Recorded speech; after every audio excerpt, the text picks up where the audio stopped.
রমাদান হলো এমন এক মাস, এই মাস আসলে পরে নবী করিম সাল্লাল্লাহু আলাইহি ওয়াসাল্লাম এত বেশি পরিমাণে দান সাদকা করতেন। হাদিসের ভেতরে এসেছে, বাতাস যত দ্রুত গতিতে প্রবাহিত হয়, নবী করিম সাল্লাল্লাহু আলাইহি সাল্লাম এর চাইতে বেশি পরিমাণ দ্রুত গতিতে তিনি সাদকা করতেন। সুবহানাল্লাহ। তাহলে রমাদানের একটি গুরুত্বপূর্ণ আমল হচ্ছে, রমাদানে আমরা যেই যত বেশি পারি দান সাদকা করার জন্য চেষ্টা করতে হবে। কথা কি বুঝতেছেন? রমাদানে যত বেশি পরিমাণ পারবেন দান করবেন, কারণ নবী করিম সাল্লাল্লাহু আলাইহি সাল্লাম রমাদানে অধিক পরিমাণে দান করেছেন। এখন দানের জন্য বিভিন্ন খাত আছে, যেমন বিশেষ করে রমাদানে যারা যাকাত দিতে সক্ষম, এই রকম ব্যক্তিরা তারা যদি রমাদানে যদি যাকাত দিতে পারেন, তাহলে আপনি সাধারণত যাকাত আদায় করলে যেমন সওয়াব পাবেন, রমাদানে যাকাত আদায় করলে আপনি এর চাইতে কয়েক গুণ বেশি সওয়াব পাবেন। সুবহানাল্লাহ। তবে একটা বিষয় আমাদেরকে মাথায় রাখতে হবে যে আমাদের দেখা যায় অনেকের যাকাত ফরজ হয়েছে আরো 2 মাস আগে, তো তিনি 2 মাস আগে যাকাত আদায় না করে রমাদান পর্যন্ত অপেক্ষা করেন। এইরকম অনেকে আছে না? খবরদার, এমনটা করা যাবে না। আপনি যে 2 মাস অপেক্ষা করতেছেন, এই 2 মাসের ভেতরে যদি আল্লাহ মাফ করুন, যদি আপনার যদি ইন্তেকাল হয়, আপনার উপরে যাকাত ফরজ ছিল, আপনি ফরজ সে ইবাদত থেকে নিজেকে নিজেই বঞ্চিত করলেন। তবে হ্যাঁ, আরো 1 মাস পরে অথবা 2 মাস পরে আপনার উপরে যাকাত ফরজ হবে, কিন্তু আপনি যদি নিয়ত করেন যে আমি 2 মাস আগে দিয়ে দেব, তাতে অসুবিধা নাই, কিন্তু দেরি করে দেওয়া যাবে না, আগে দেওয়া যাবে। তো রমাদানে আমরা যাকাতের মতো এই গুরুত্বপূর্ণ ইবাদতটি করতে পারি, কারণ রমাদান কি, আপনি আমল যত কমই করেন সওয়াব কি হবে? বেশি হবে। তাইলে আপনি যদি দান সাদকা যদি করতে পারেন, রমাদানে যদি যাকাত আদায় করতে পারেন, এতে আপনার সওয়াব কি কমবে? আর যাকাত হচ্ছে ইসলামের একটি গুরুত্বপূর্ণ ইবাদত, যা ইসলামের 5টি স্তম্ভের ভেতরে একটি গুরুত্বপূর্ণ ইবাদত। নবী করিম সাল্লাল্লাহু আলাইহি সাল্লাম এটিকে সালাতের পরে গুরুত্ব দিয়েছেন। কোরআনুল কারীমে আল্লাহ রাব্বুল আলামিন নামাজের কথা যেখানে বলেছেন, সেখানেই যাকাতের কথাও বলেছেন। সুবহানাল্লাহ। আল্লাহ পাক কোন একটি কথা, কোন একটা বিধান যদি বান্দার উপরে ফরজ করতে চান, ওই ফরজ করার জন্য একই কথা বারংবার আল্লাহ পাকের বলার প্রয়োজন নেই। যেমন কোরআনুল কারীমের ভেতরে আল্লাহ রাব্বুল আলামিন রমাদানে আমাদের জন্য রোজা ফরজ করেছেন, কথাটা একবার বলেছেন। কয়বার? সবাই বলতে হবে, কয়বার?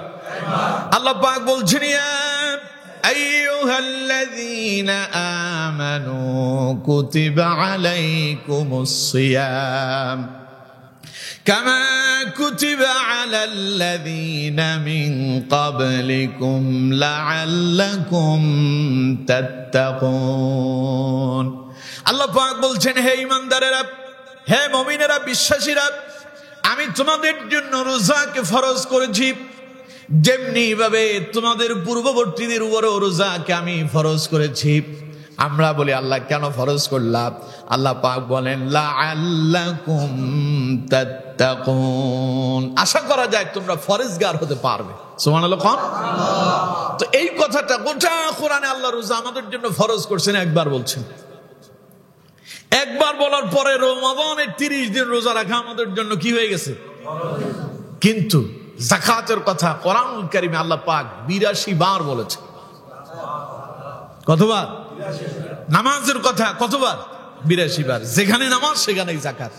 আল্লাহ রাব্বুল আলামিন বলছেন, ওয়া আকিমুস সালাতা ওয়া আতুজ যাকাতা ওয়ারকাউ মা'আর রাকিঈন। আল্লাহ পাক বলছেন, মুমিনরা তোমরা নামাজ কায়েম করো, যাকাত আদায় করো এবং রুকুকারীদের সঙ্গে তোমরা রুকু করো। সুবহানাল্লাহ। তার মানে নামাজ, নামাজের পরে যাকাত।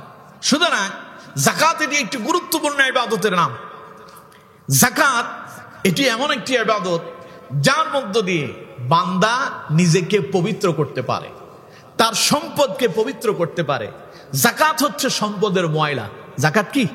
সম্পদের ময়লা। আপনার কাপড়ের ভেতরে ময়লা হইছে, ময়লাযুক্ত কাপড় যদি আপনি পরিধান করেন, লোকজন আপনারে খুব সম্মান করবে না? আপনি যত পয়সাওয়ালা হন, যত কোটিপতি হন, কিন্তু আপনার পোশাক পরিচ্ছদ যদি সুন্দর না হয়, তাহলে লোকজন আপনাকে কি দেবে না? সম্মান করবে না। বলবে যে ওর পয়সা আছে কিন্তু বেচারার রুচি নাই। কি নাই? রুচি নাই। যাকাত এটা হচ্ছে আপনার সম্পদের ময়লা। পোশাকে যেমন ময়লা লাগলে আপনার পরিবর্তন করতে হয়, এটারে ধুইতে হয়, পরিষ্কার পরিচ্ছন্ন করতে হয়, ঠিক তেমনি ভাবে সম্পদের ময়লা হলো যাকাত, যা আদায় করলে সম্পদ পবিত্র হয়ে যায়। সুবহানাল্লাহ। আর আমরা অনেকেই মনে করি যে যাকাত দিলে মনে হয় সম্পদ কমে যায়, এরকম চিন্তা ভাবনা আছে না অনেকের।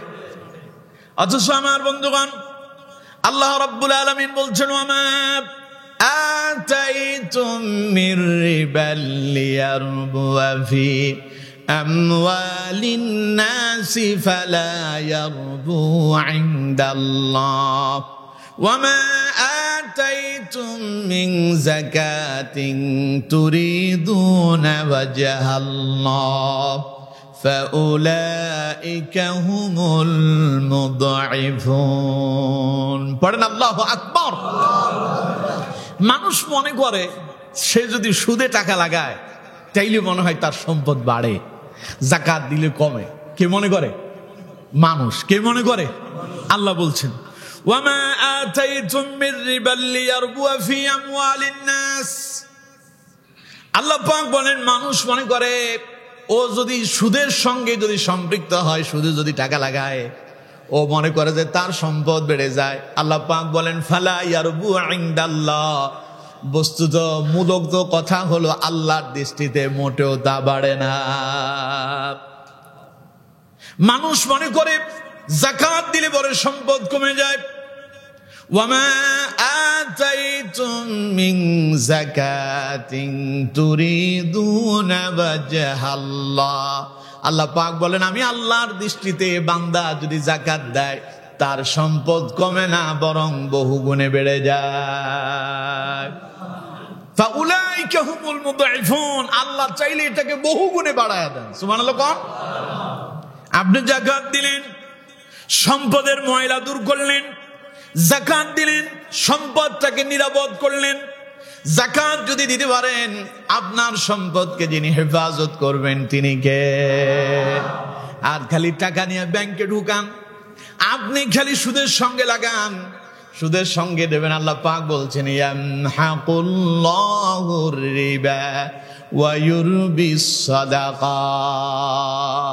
আল্লাহ বলেন, আমি সুদকে ধ্বংস করি আর সাদকাকে, দানকে আমি আল্লাহ পাক বৃদ্ধি করি। সুবহানাল্লাহ। সুদে টাকা লাগাবেন, ওই যে ব্যাংকের ভেতরে রেখেছেন সুদী ব্যাংক, লক্ষ লক্ষ টাকা জমা করছেন, এখন ব্যাংকও গেল, টাকাও গেল, যা আছে সব আটকা পড়ছে। এখন আপনি হায় আফসুস করতেছেন, আছে না নাই? শেষ, ধ্বংস হয়ে গেছে। এটাকে যদি আপনি পবিত্র করতেন, ইসলাম মেনে যদি আপনি আপনার সম্পদটাকে যদি হেফাজত করতে পারতেন, আল্লাহ পাক বলেন, বান্দা আমি তোমার এই সম্পদটাকে বহুগুণে বাড়ায়া দিতাম। ডাকাত পড়তো, চোর আসতো, তোমার ঘরের ভেতরে ঢুকতো, আমি আল্লাহ তোমার সম্পদের যাকাত দেওয়ার কারণে এটাকে আমি আল্লাহ পাক নিরাপত্তা দিয়া গোপন রেখে দিতাম। সুবহানাল্লাহ। সুতরাং রমাদানে গুরুত্বপূর্ণ একটি ইবাদত হলো যাকাত। কি? সবাই বলেন কি? রমাদান হলো গরিব দুঃখীদের দুঃখ অনুভবের মাস। একটা মানুষ না খেলে কেমন কষ্ট হয় আপনি না খেলে তা বুঝতে পারবেন। ক্ষুধার্ত মানুষ যখন ক্ষুধার্ত থাকে, খিদার যন্ত্রণা কি, যতক্ষণ আপনি ক্ষুধার্ত না হবেন ততক্ষণ এর অনুভব আপনি করতে পারবেন না। আমাদের দেশে মানুষ কয় যার দাঁত নাই ও দাঁতের মর্ম বুঝে, ঠিক কিনা? যার আছে ও বুঝে না। দাঁত যখন পড়ে যাবে তখন আফসোস করবেন, হায় হায়, না গোশত চাবাইতে পারবেন না হাড় চাবাইতে পারবেন। তখন আফসোস করবেন, আহারে যদি দাঁতগুলো যদি থাকতো। কিন্তু যখন ছিল তখন সময় মতো দাঁতের যত্ন নেন নাই, হারায় আফসোস করলেন, এখন আর কোনো লাভ নাই। সুতরাং আপনি যতক্ষণ পর্যন্ত নিজে ক্ষুধার্ত না হবেন ততক্ষণ পর্যন্ত অন্যের ক্ষুধা অনুভব করতে পারবেন না। রমাদান হচ্ছে এমন এক মাস যেই মাসে আপনি 30 দিন নিজেকে সংযমের ভেতরে রাখেন। আপনি পানাহার ত্যাগ করেছেন, ক্ষুধার্তের খিদার যন্ত্রণা কি তা আপনি বুঝতে পারেন। সুতরাং এর থেকে আপনি অনুভব করতে পারবেন যে আল্লাহ পাক আপনাকে প্রতিদিন প্রতিনিয়ত তিনি খাবার দিয়া, রিজিক দিয়ে আপনাকে পরিপূর্ণ করে রেখেছেন। সেই একই আল্লাহ আবার এমন এমন মানুষ রেখেছেন যারা খাবার পায় না, ক্ষুধার্ত, দরিদ্র, অসহায়, নিঃস্ব মানুষগুলো পড়ে আছে।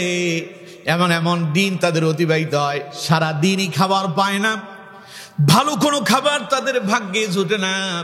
রমাদানে আপনি তা অনুভব করতে পারলেন, এর মানে হলো রমাদানে আপনি গরিব দুঃখীর দুঃখ অনুভব করলেন। আর ওই দুঃখীর পাশে যদি দাঁড়াতে পারেন তাহলে এটা হলো সাকসেস করলাম। সুবহানাল্লাহ। সুতরাং আপনি যদি রমাদানে আপনার যাকাতটা যদি আদায় করতে পারেন, এতে করে 1 নাম্বার যাকাত আদায়ের সওয়াব তো পাবেনই। আচ্ছা, যাকাত আদায়ের পুরস্কার কি তা আগে একটু আমাদের জানা দরকার।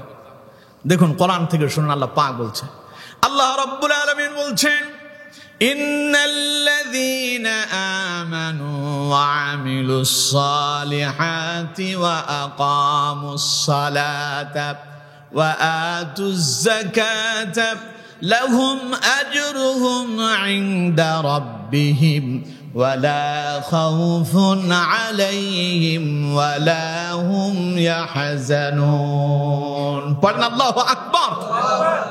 একটু আওয়াজ দিয়ে কর না, আল্লাহু আকবার। আল্লাহ পাক বলছেন, আমার বান্দারা শোনো, ইন্নাল্লাযীনা আমানু, নিশ্চয়ই যারা ঈমান আনলো, ওয়া আমিলুস সালিহাতি, ঈমান আনার পরে যারা আমলে সালেহ করলো, ওয়া আকামুস সালাহ, এরপরে যারা নামাজ কায়েম করলো, ওয়া আতুজ যাকাত, এবং যারা যাকাত আদায় করলো, লাহুম আজরুহুম ইনদা রাব্বিহিম, আল্লাহর পক্ষ থেকে তাদের জন্য পুরস্কার রয়েছে। কি পুরস্কার? আল্লাহ পাক বলছেন, ওয়ালা খাউফুন আলাইহিম ওয়ালা হুম ইয়াহজানুন। আল্লাহ পাক বলেন, যারা যাকাত আদায় করলো, নামাজ কায়েম করলো, ঈমান আনলো যারা, ওদের জন্য পুরস্কার হলো তাদের কোনো ভয় থাকবে না, তাদের কোনো চিন্তাও থাকবে না।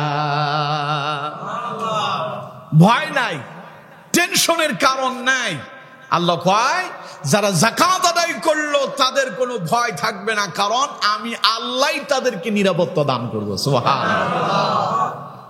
সুতরাং আমার বন্ধুগণ, রমাদানে যদি যাকাত আদায় করতে পারেন, একদিকে যাকাত আদায়ের সওয়াব পেলেন, কোরআনের ভাষায় আল্লাহ পুরস্কার দিবেন, আপনার কোনো ভয় থাকবে না, চিন্তা করতে হবে না।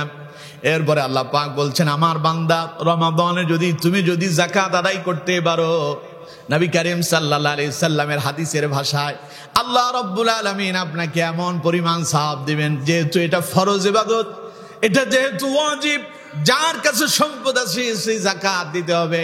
রমাদানে যাকাত আদায় করা মানে 70 গুণ বেশি সওয়াব পেয়ে যাওয়া। আর অন্যদিকে একজন গরিব অসহায় মানুষ, সে আপনার দেওয়া সেই অর্থ দিয়া সে রমাদানে সাহারি খেতে পারলো, সাহারি খেয়ে সে রোজা পালন করবে। আপনার দেওয়া অর্থ দিয়ে সে ইফতার ক্রয় করে সে সন্ধ্যাবেলা ইফতারি করতে পারলো। এতে করে সেই ব্যক্তি যেমন খাবার খেয়ে রোজা পালন করতে পারলো, পাশাপাশি ইফতার করে সেই যেমন তার রোজাটাকে পরিপূর্ণ করতে পারলো। আপনাকে আল্লাহ পাক তাকে সাহায্য করার কারণে সমপরিমাণের সওয়াব দান করেন।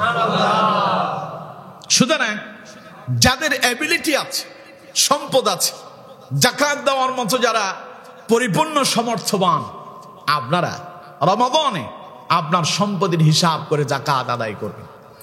যাকাত দেবেন কারা? নেশাব পরিমাণ সম্পদের মালিক যারা। নেশাবটা কি? নেশাব হলো কারো কাছে যদি 7.5 ভরি স্বর্ণ অথবা 52.5 ভরি রূপা যদি কারো কাছে যদি জমা থাকে, অথবা ওই পরিমাণ অর্থ যদি কারো কাছে জমা থাকে, এবং এর উপরে যদি 1 বছর অতিবাহিত হয়, তাকে ওই সম্পদের বর্তমান বাজার দর হিসাব করে প্রতি শতে 100 টাকায় 2.5 টাকা করে, শতকরা 2.5% করে তাকে হিসাব করে করে যাকাত আদায় করতে হবে।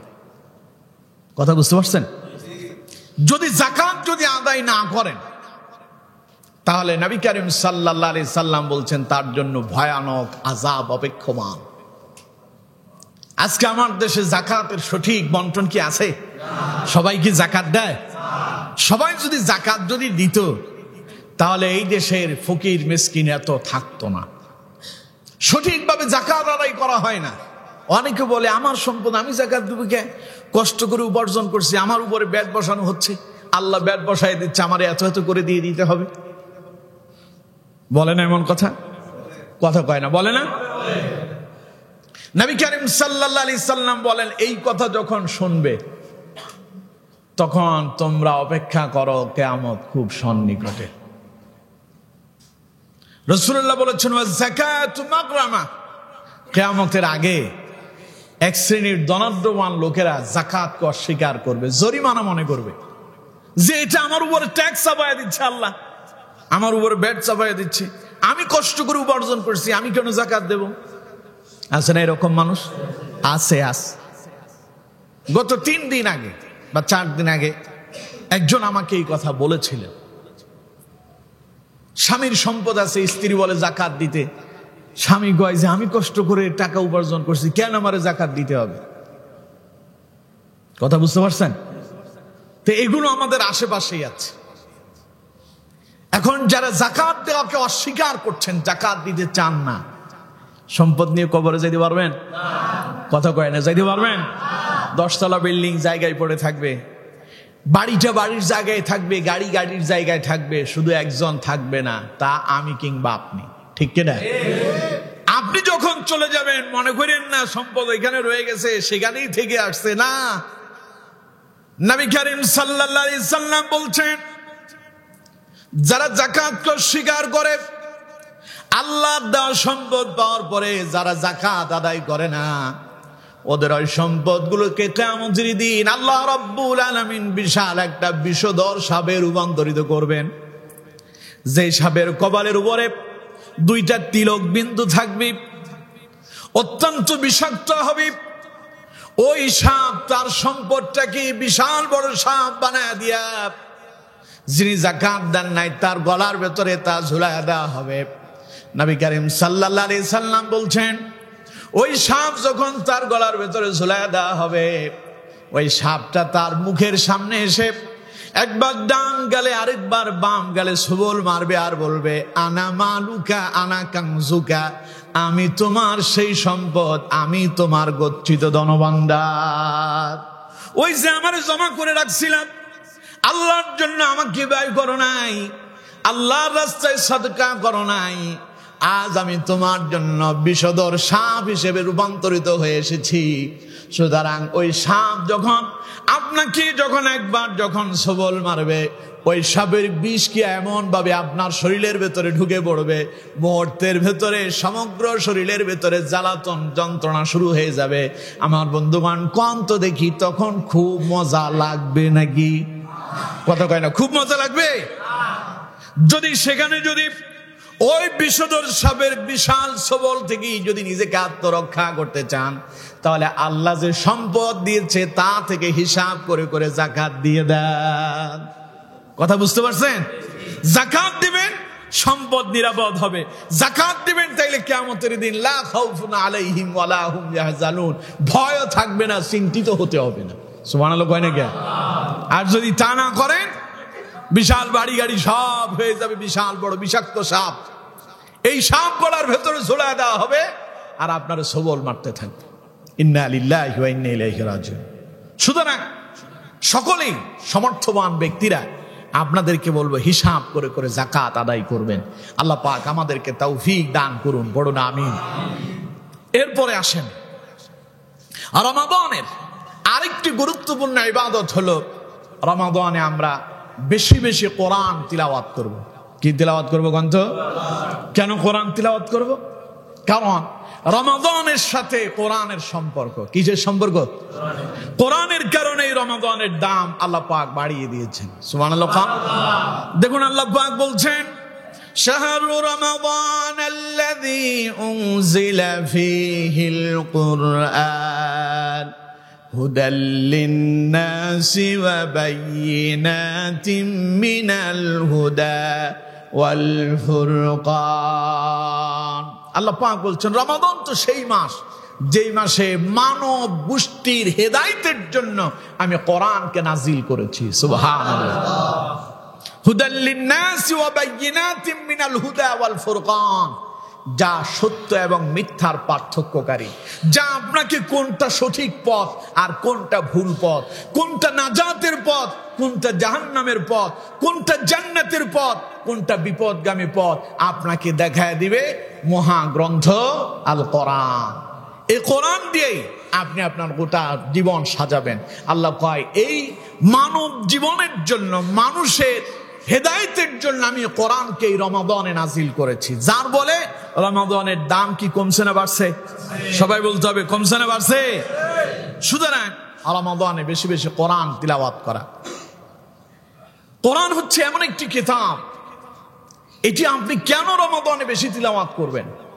কারণ হচ্ছে নবী করিম সাল্লাল্লাহু আলাইহি সাল্লাম রমাদানের প্রতি রাতে জিবরাইল রাসূলুল্লাহর কাছে নাজিল হতেন। বুখারীর বর্ণনা, জিবরাইল রাসূলুল্লাহর কাছে আসতেন, নবী করিম সাল্লাল্লাহু আলাইহি সাল্লাম জিবরাইলকে কোরআন শোনাতেন, জিবরাইল রাসূলুল্লাহকে কোরআন শোনাতো। সুবহানাল্লাহ। কিন্তু আজ সে কোরআন থেকে আমরা বহু দূরে সরে গিয়েছি। রমাদানে, প্রতি রমাদানে রাসূলুল্লাহ একবার কোরআন খতম দিতেন। কয়বার? সবাই বলেন। এক বছর রাসূলুল্লাহ 2 বার খতম দিয়েছে। কিন্তু আমার বন্ধুগণ, আমরা সেই নবীর উম্মত, অথচ আমরা কোরআন থেকে অনেক দূরে। একবার কি, আমরা সারাদিনে গোটা কোরআন থেকে একটু অংশ একবার পড়তেও পারি না। এরকম আছে না নাই? অথচ বন্ধুগণ, সময় কিন্তু সব সময় আসবে না। রমাদানে আল্লাহ শয়তানরে কারাবন্দী করছেন। ইবাদত করা সহজ। রমাদানে ইবাদতে বিরক্তি আসে না। ইবাদতে বিরক্তি আসে? আমার আসে না। আমি জানি না আপনাদের কি হয়, তা আমি জানি না। আপনাদের কার কি অনুভূতি হয় আমার জানা নেই। তবে আমার কাছে মনে হয় যে রমাদানের ইবাদত করতে যেই তৃপ্তি পাওয়া যায়, অন্য মাসে এরকম তৃপ্তি পাওয়া যায় না। অন্য মাসে নামাজে দাঁড়ালে বিভিন্ন চিন্তা ভাবনা মাথার ভেতরে আসে, এখনো সময় আছে পড়বো নি। আর রমাদানে আজান হইলে কত তাড়াতাড়ি মসজিদে যাওয়া যায়, এই নিয়ে আমরা ব্যস্ত হয়ে যাই, আছে না? আবার কেউ কেউ আছে রমাদান চলে যায়, ওর ইবাদতের খবরই নাই। আমার বন্ধুগণ, এই সময় সব সময় পাবেন না। আল্লাহ যদি আপনারা যদি প্রশ্ন করে, আমার বান্দা, আমি যে তোর কোরআন দিলাম, এই কোরআন তুই কতটুকুন মুখস্থ করছিস? ওইটুকুন দিয়ে তুই তোর জীবনটাকে কতটুকুন আমল দিয়ে সাজালি? হিসাব যদি আল্লাহ আমাদের কাছে যদি চান, হিসাব দেওয়াটা আমাদের জন্য সহজ হবে না কঠিন হবে? একটা ছেলে ইউরোপ আমেরিকায় যাবে। ইউরোপ আমেরিকায় যাওয়ার জন্য তাকে ভাষা শিখতে হয়, শিখতে হয় না?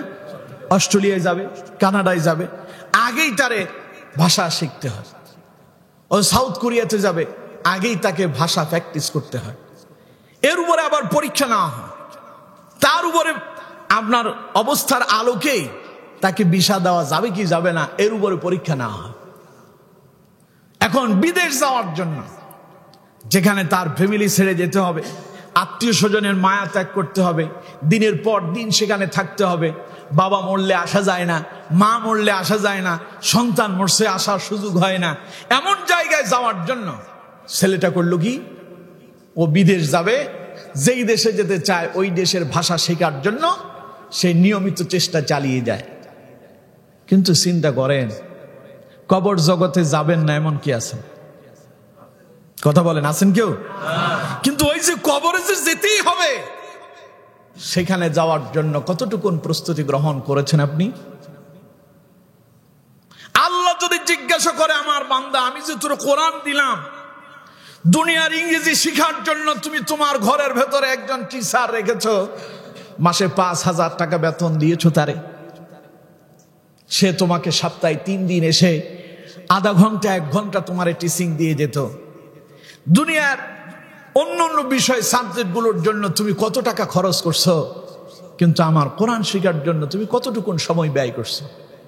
হিসাব মেলালে দেখা যাবে আমাদের হিসাবের খাতায় 0, 0, কিছুই নাই। পাকড়াও হয়ে যাবে আল্লাহর দরবারে। সুতরাং আমার বন্ধুগণ, রমাদান সুবর্ণ সুযোগ ইবাদতের জন্য। কোরআনটাকে তিলাওয়াত করেন। কোরআন যদি তিলাওয়াত করেন, লাভ হবে না ক্ষতি হবে? আরো জোরে বলেন, লাভ না ক্ষতি?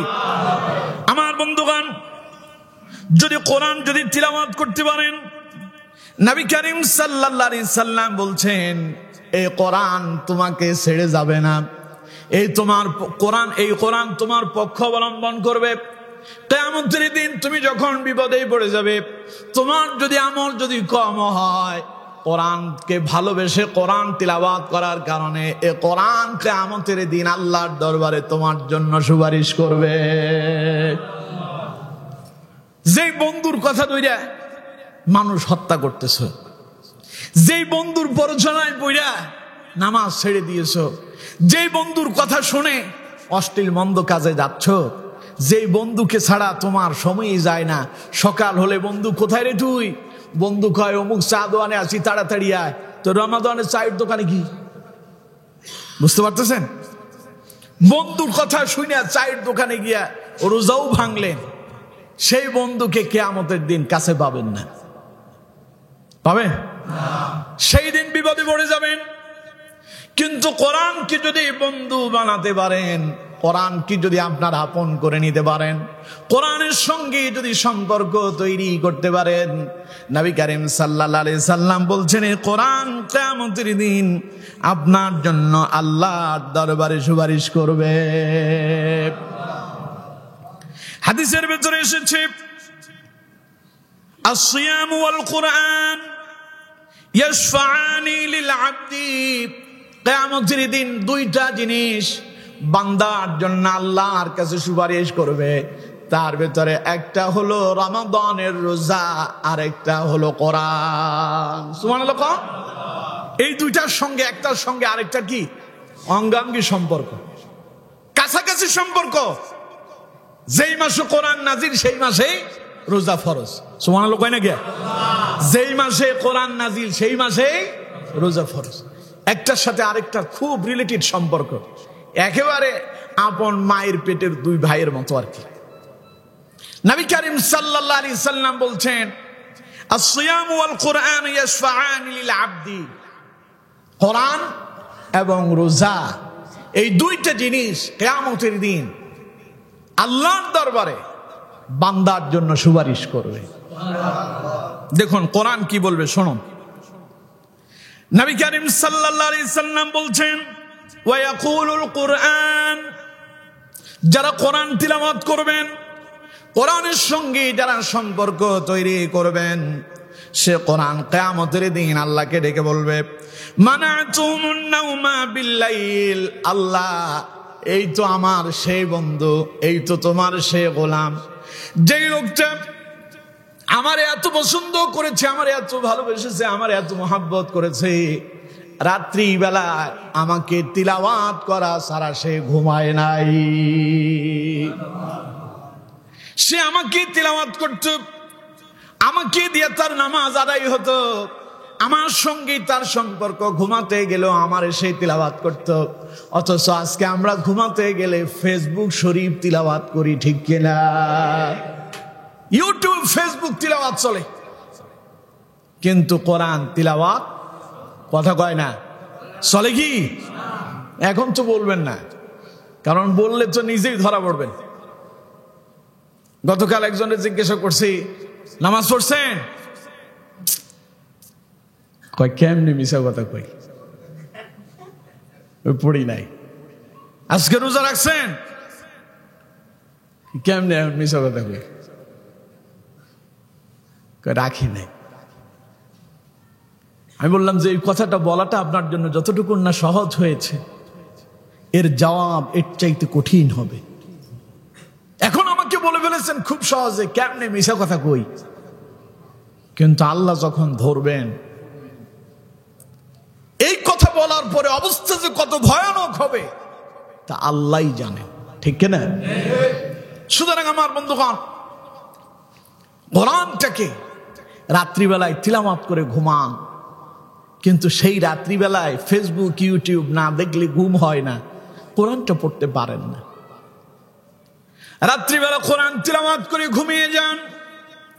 এই কোরআন কিয়ামতের দিন আল্লাহর দরবারে বলবে মানাতুমুন নাওমা বিল্লাইল, আল্লাহ তোমার এই বান্দাটা আমারে তিলাওয়াত করা ছাড়া রাত্রিবেলা ঘুমাতো না, ফাশাফি'নি ফি, সুতরাং আমি তার জন্য সুপারিশ করছি। আল্লাহ সে যে আমারে তিলাওয়াত করছে, সে যে আমার মহব্বত করছে, দয়া করে আপনি আমার পক্ষ থেকে তার জন্য সুপারিশটারে কবুল করে নেন।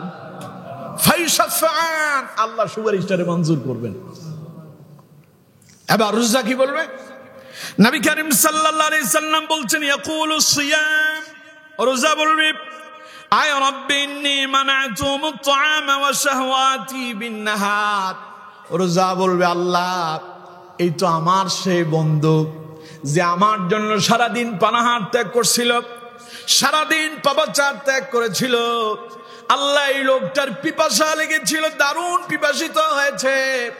সে আমাকে মহব্বত করতে গিয়ে, আমারে ভালোবাসতে গিয়া পানি পান করে নাই। ও যদি পানি পান করতো তার রোজাটা ভেঙে যেত। ও রোজা ভঙ্গ করে নাই। ও ক্লান্ত হয়েছে, রোজা ছেড়ে দেয় নাই। ওর কষ্ট হচ্ছে, রোজা ছেড়ে দেয় নাই। আমার মহব্বত করলো, ভালোবাসলো, তোমার সন্তুষ্টির জন্য সে রোজা পালন করলো। আমি তার জন্য সুপারিশ করছি, আল্লাহ দয়া করে আমার পক্ষ থেকে তার জন্য সুপারিশটা তুমি মঞ্জুর করো। নবী করিম সাল্লাল্লাহু আলাইহি সাল্লাম বলেন, রোজা এবং কোরআন এই দুইটার সুপারিশ আল্লাহ কিয়ামতের দিন মঞ্জুর করে নেবেন। সুতরাং রমাদানে কোরআন তিলাওয়াত করতে পারবেন? সবাই বলেন পারবেন। একটা সময় আমরা দেখেছি মসজিদগুলোতে, বিশেষ করে মানে আমাদের 27 রাত, 26 তারিখ দিবাগত রাত্রি, এই 27 রাতে আমার মনে হয় কয়েকশো কোরআন খতমের দোয়া করতে হয়েছে, কয়েকশত।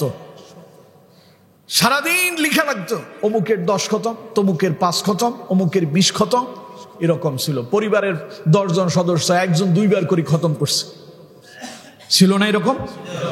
পড়েন নাই আপনারা?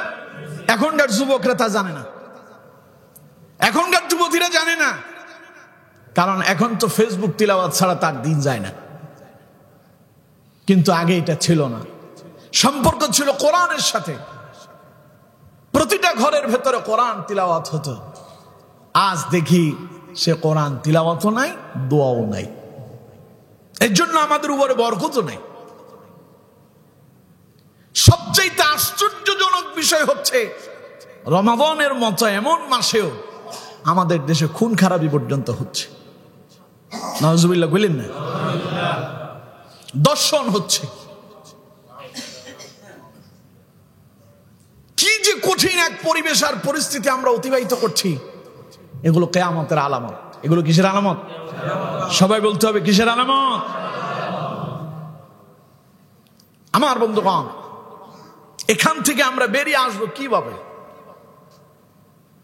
দেখুন, রমাদানে শুধু রোজা রাখলেই হবে না, শুধু রোজা রাখলেই, শুধু উপবাস থাকলেন তা কিন্তু হবে না। এর পাশাপাশি আপনাকে কিছু কাজও বর্জন করতে হবে।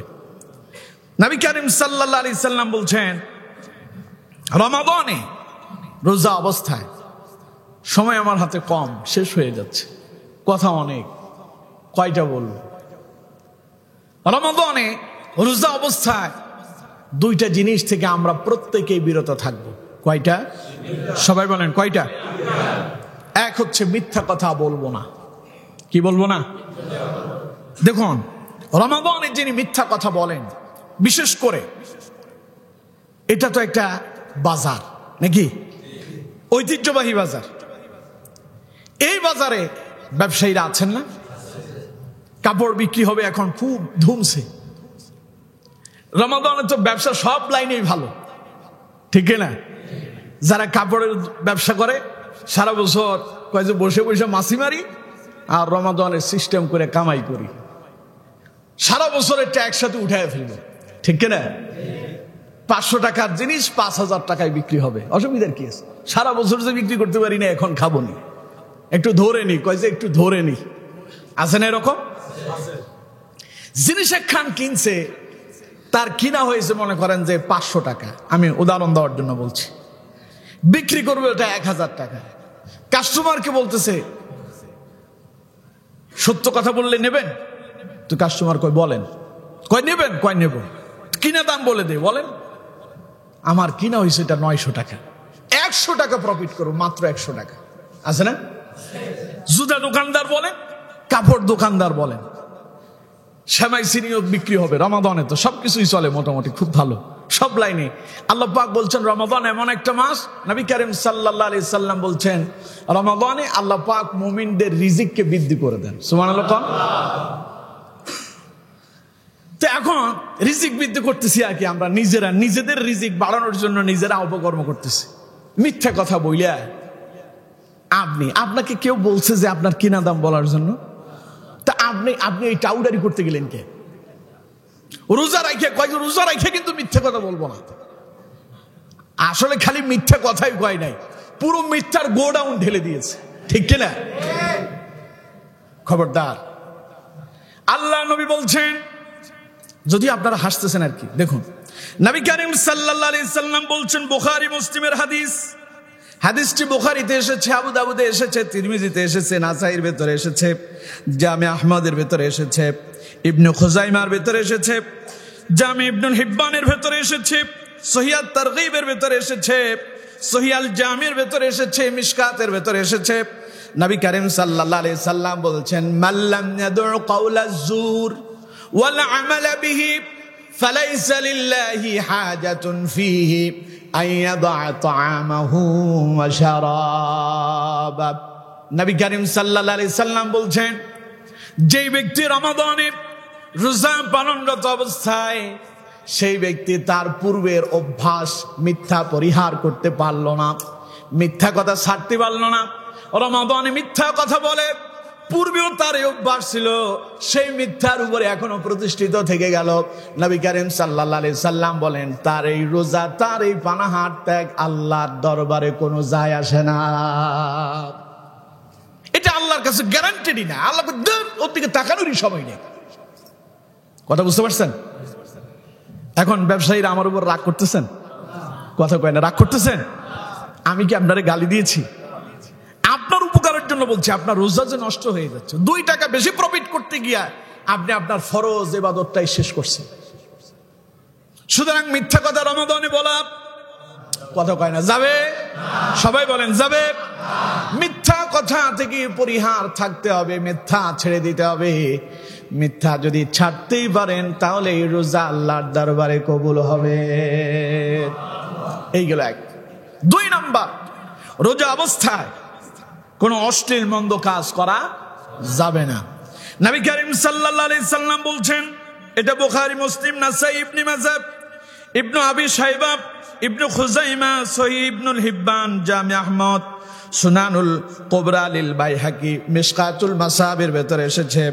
নবী করিম সাল্লাল্লাহু আলাইহি সাল্লাম বলছেন, ইযা কানা ইয়াউমু সাওমি আহাদিকুম ফালা ইয়ারফুস ওয়ালা ইয়াসখাব ফাইন সাবাহু আহাদুন আও কাতালাহু ফালইয়াকুল ইন্নী ইমরুউন সাইম।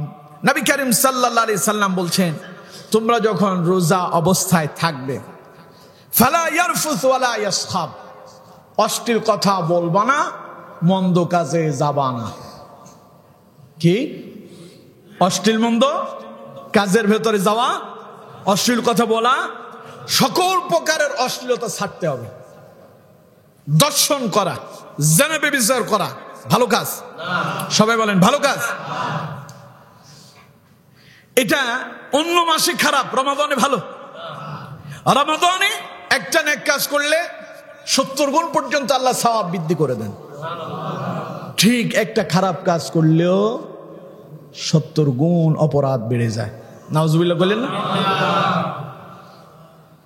তাহলে এবার চিন্তা করেন, রমাদানের মতো একটা গুরুত্বপূর্ণ মাসেও পৃথিবীর ২য়তম বৃহত্তর মুসলিম দেশ বাংলাদেশ, যেই দেশে শতকরা 90% মুসলমান বসবাস করছে, সেই দেশেও ইফটিজিং চলছে, দর্শন হচ্ছে, জেনা ব্যভিচার অবাধে চলছে, ডাকাতি হচ্ছে, চুরি, বদমাশি, চাঁদাবাজি, এগুলো তো অহরহ চলছে। এখন এখান থেকে আমাদেরকে ফিরে আসতে হবে। এখান থেকে ফিরে আসার একটাই মাধ্যম, তা হচ্ছে আল্লাহর কোরআনকে আঁকড়িয়ে ধরতে হবে। কোরআনের বিকল্প নাই। বাংলাদেশ স্বাধীন হয়েছে 54 বছর পেরিয়ে গেল। 54 বছরে এই দেশের ইতিহাস এমন একটা রাত, এমন একটি দিন অতিবাহিত হয়নি যেই দিনে অথবা যেই রাতে কোথাও কোনো মেয়ে দর্শনের শিকার হয়নি। প্রতিদিন প্রতি রাতেই কোথায় না কোথাও দর্শন চলছে। সবচেয়ে আশ্চর্যজনক বিষয় হচ্ছে বাবার মতো ব্যক্তি পর্যন্ত তার মেয়েকে দর্শন করছে। নাউজুবিল্লাহ।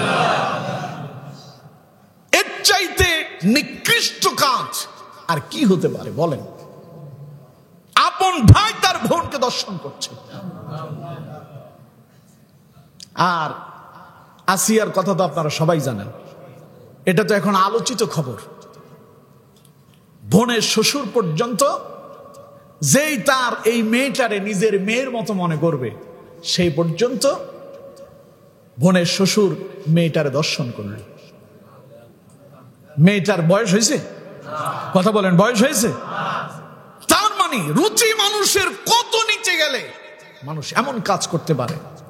8 বছরের মেয়ে দর্শনের শিকার হচ্ছে, 5 বছরের মেয়ে দর্শনের শিকার হচ্ছে। এর কারণ কি? এর কারণ আজ পর্যন্ত এই 54 বছরের রাষ্ট্র ব্যবস্থা আল্লাহর কোরআন দিয়ে চলে নাই। এই কথা বললে আমার অসংখ্য বন্ধুরা মনে কষ্ট পায়। আমার বন্ধুরা, আপনারা চালাবাজি করতেছেন, আপনারা ডাকাতি করতেছেন, দর্শন করছেন। এত কিছু করার পরে যদি কোরআন দিয়ে যদি রাষ্ট্র চালাতে না পারেন, মনে রাখেন আপনার ভাগ্য জীবনে আর পরিবর্তন হবে না। নিজের কপালে নিজেই লাথি মেরেছেন, ঠিক কিনা? আপনার ভাগ্যের পরিবর্তন হবে না। কোরআন দিয়ে রাষ্ট্র চলবে, এটা তো আপনার জন্য সুখবর। এই কথা বললে আপনি মনে কষ্ট পান কে? আপনার মন খারাপ হয় কে? আপনি কি চান আপনার বোন দর্শনের শিকার হোক? আপনি কি চান আপনার মেয়েটা দর্শনের শিকার হোক? আপনি কি চান আপনার স্ত্রী আপনার সামনে অন্য কেউ দর্শন করুক? অথচ বাংলাদেশে চলছে, স্বামীর সামনে স্ত্রী দর্শনের শিকার, বাবার সামনে মেয়ে দর্শনের শিকার, ভাইয়ের সামনে তার বোন দর্শন হচ্ছে। ভাই দেখছে কিন্তু কিছুই করতে পারছে না। পারবেন কি করে? কোরআন দিয়ে যে রাষ্ট্র চলে না। কোরআন দিয়ে যদি রাষ্ট্র চলতো, প্রেসিডেন্ট কোরআনের বিপক্ষে গেলে সামনে দাঁড়ায় দেশের সাধারণ নাগরিক প্রতিবাদ করতে পারত। প্রেসিডেন্টের বাপের ক্ষমতা নাই, সে তার ওই জনগণের উপর আঘাত করতে পারে। ওমর রাষ্ট্র পরিচালনা করল। ওমর বক্তব্য দেওয়ার জন্য মসজিদের মিম্বারে দাঁড়ালেন। রাষ্ট্রের তো মুসলিম কান্ট্রির যিনি নেতা হবেন, তিনি খালি সমাজের রাষ্ট্রের নেতা নয়, তিনি মসজিদেরও ইমাম হবেন, ঠিক কিনা? এখন মসজিদের ইমামদেরকে যদি বলি যে পার্লামেন্টে নিয়ে যান, আপনারা বলবেন যে এই তো লাগছে ঘটকা, আমাদের যাওয়ার দরকার না, আপনারাই যান, কোনো অসুবিধা না, আপনারা চালান, তবে কোরআন দিয়ে। কি দিয়ে? ওমর দাঁড়ালো, একজন কয় ইয়া আমিরুল মুমিনিন, দাঁড়ান, বক্তব্য পরে দেন। পাঞ্জাবি এত লম্বা হয়েছে কি করে? আপনার জুব্বাটা এত বড় হলো কি করে? রাষ্ট্র থেকে আপনি এক টুকরো কাপড় পাইছেন, আমিও পাইছি, আমারটা দিয়ে এত বড় হইল না, আপনারটা এত বড় কি করে হলো? আগে তার জবাব দেন, পরে আপনি বক্তব্য দেন। আমিরুল মুমিনিন ওমর ইবনুল খাত্তাব, যার ভয়ে শয়তান পর্যন্ত, যেই রাস্তায় ওমর যেত 3 দিন, এক বর্ণা এসছে 1 সপ্তাহ পর্যন্ত শয়তান ওই রাস্তা দিয়ে যেত না। সে ওমর ইবনুল খাত্তাব রাদিয়াল্লাহু তাআলা আনহু খামোশ হয়ে গেলেন, চুপ মেরে গেলেন। তার সন্তান আব্দুল্লাহ দাঁড়ায় বলল, আল্লাহর বান্দা, তুমি যেমন এক টুকরো কাপড় পাইছো, সমান এক টুকরো কাপড় আমিও পাইছি। আমি যেমন এক টুকরো কাপড় পাইছি, সমান এক টুকরো কাপড় আমার বাবাও পেয়েছে। ওই এক টুকরো কাপড় দিয়ে না আমার পাঞ্জাবি পরিপূর্ণ হয়, না বাবারটা পরিপূর্ণ হয়। তাই এবারে আমি আমারটা আমার বাবাকে দান করছি, বলে বাবার পাঞ্জাবি এত বড় হয়েছে। সাধারণ জনগণ ও বলতেছে আলহামদুলিল্লাহ ইয়া আমিরুল মুমিনিন, উত্তর যথাযথ হয়েছে, এবার খুতবা প্রদান করেন। কোরআন দিয়ে রাষ্ট্র চলার কারণে একজন সাধারণ নাগরিক দেশের প্রেসিডেন্টকে প্রশ্ন করলেন, খালি দেশ না, অর্ধ পৃথিবীর প্রেসিডেন্ট। সুবহানাল্লাহ বলেন না? এটা বাংলাদেশের মতো ছোট্ট একখান দেশ না, মানচিত্রে আমাদেরকে খুঁজেই পাওয়া যায় না, ঠিক কিনা? বিশ্ব মানচিত্র নিয়ে বসেন, বাংলাদেশ খুঁজবেন কই? আপনার ওই যে কি জানো অনুবীক্ষণ যন্ত্র লাগবে, ওই খুঁজেই পাওয়া যায় না। কিন্তু হযরত ওমর ছিলেন অর্ধ পৃথিবীর শাসক। সুবহানাল্লাহ কয় না কে? সাধারণ জনতা কয় লম্বা জামা হয়েছে কেন? জবাব দেন। ওমর খামোশ হয়ে গেছে কোরআনের কারণে। সুতরাং কোরআনের বিকল্প, কোরআনের বিকল্প, কোরআন দিয়ে জীবন গড়েন, জীবন সুন্দর হবে, নিজেকে আলোকিত মানুষে রূপান্তরিত করতে পারবেন। বুঝতে পেরেছেন? তাহলে আসুন, রমাদানে কয়েকটা গুরুত্বপূর্ণ আমলের কথা বলেছি। 1 নাম্বার রোজা তো রাখবেনই, 2 নাম্বার কি বলছি, দান সাদকা যাকাত, 3 নাম্বার কোরআন তিলাওয়াত। পারবেন?